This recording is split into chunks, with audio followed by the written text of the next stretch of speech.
Hey boys and girls, welcome back to our next installment of our Fruit of the Spirit children's sermons.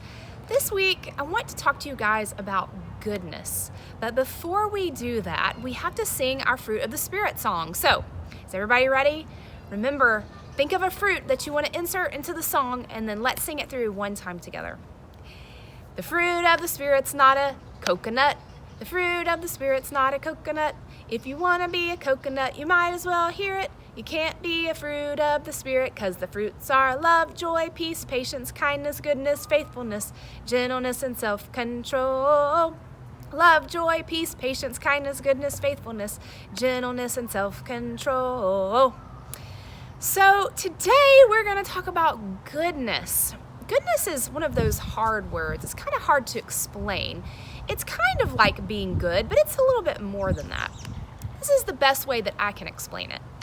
When I was growing up, when I was probably 10 or 11, there was this saying that came out during the time, and it was this, WWJD, and that stood for, what would Jesus do? And so there were bracelets even that we were given to help us remember every day, what would Jesus do in a particular situation?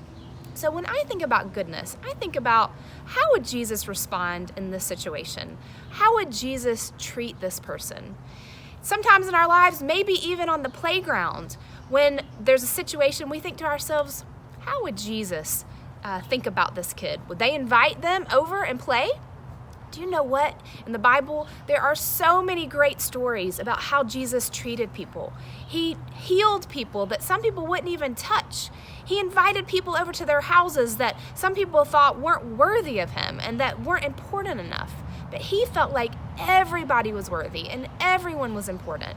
And so I think that when we think about goodness, we think about how to treat other people, how to behave, how to be kind to one another. So the next time you're in a situation or you're playing with your brother or sister, or you're with your family and you're about to react a certain way, think to yourself, what would Jesus do?